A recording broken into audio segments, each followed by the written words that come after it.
Dans cette deuxième vidéo, je vais vous montrer comment utiliser le dashboard de façon plus avancée en gérant les interventions, en modifiant des interventions et en ajoutant des interventions. Donc quand vous êtes sur le dashboard, vous pouvez donc consulter mes tickets qui sont sur la partie du haut, les tickets des groupes ici dessous. Les tickets de groupe, on peut éventuellement aussi les ajouter à d'autres personnes. Donc là, je vois par exemple attribuer à OM, je peux attribuer le ticket à une autre personne, LS par exemple. Là, et le ticket est ajouté à la personne LS. Donc je peux attribuer automatiquement un ticket à une autre personne. Un email est envoyé à la personne qui a reçu le ticket. Donc voilà, un nouvel email comme réattribution de ticket. On peut aussi changer les différents niveaux de groupe, on le verra dans une autre vidéo. Et ici on peut attribuer par exemple un ticket, on peut le mettre en pause ou en play si on veut bien, donc en cours. Donc là par exemple je pourrais mettre ce ticket en pause en cliquant dessus. Là il va se mettre le 8049 automatiquement, il va se mettre en pause. Voilà.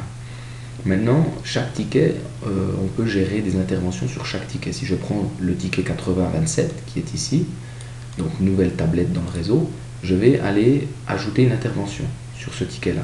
Donc je vais aller mettre sur le petit plus et je vais aller ajouter une intervention. Donc dans l'intervention, vous avez toujours le descriptif de l'intervention. Vous avez la date et l'heure de début, l'heure de fin de l'intervention et ensuite le résumé de votre journée pour bien savoir quel moment vous avez travaillé. Si vous voulez mettre une intervention entre deux par exemple, vous pouvez vérifier vos heures ici, 14h30, 15h et 15h15, 15h30. Donc dans le descriptif, je vais mettre donc insertion de la tablette dans le domaine IT. Voilà. Et là, ça j'ai fait de 16h à 16h15, 16h30 par exemple. Une demi-heure. Voilà. Aujourd'hui, le 21 du 11 2013. Je peux choisir les types d'interventions, support, administrateur, multimédia, etc. Ces types d'interventions sont complètement paramétrables et dynamiques. Vous pouvez aller depuis la partie administration, modifier ces types, on le verra dans d'autres vidéos. Ensuite, la facturation ici, vous pouvez donc choisir le type de facturation. Par défaut, vous pouvez laisser sur standard. Si vous ne gérez pas de facturation, si c'est en interne, vous pouvez laisser toujours en standard. Si vous choisissez spécial, forfaitaire, simplement des indications au moment de la facturation que c'est spécial. Si c'est forfaitaire, si vous êtes une entreprise de service et que vous créez des interventions, vous faites des interventions des heures pour un client, vous avez des fois des clients forfaitaires qui payent une somme par mois et des clients qui sont à l'heure où vous allez facturer à l'heure. Donc si c'est à l'heure, vous laissez en standard. Si c'est forfaitaire, vous mettez forfaitaire ou spécial. Si tout d'un coup il y a un prix spécial ou un projet par exemple spécial pour une somme définie.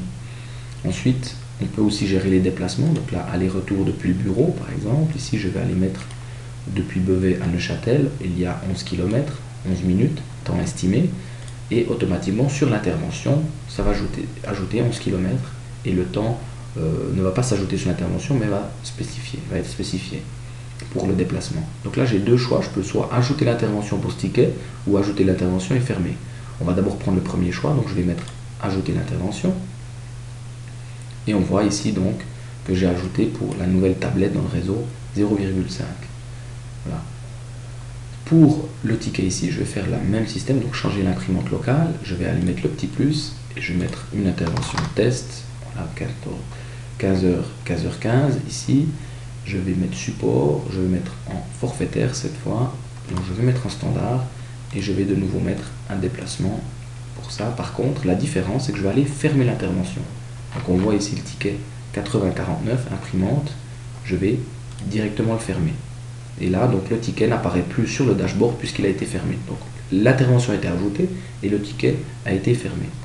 Ensuite, je peux aussi fermer le ticket si je souhaite. Nouvelle tablette dans le réseau, je peux aller fermer en clôturant le ticket ici. OK, selon information client. Donc là, je vais aller clôturer, je ne vais pas rajouter l'intervention, je vais juste aller clôturer le ticket. Donc fermer résolu et fermer le ticket. Voilà, donc là, on a vu dans cette vidéo comment ajouter une intervention, comment fermer un ticket également depuis le dashboard.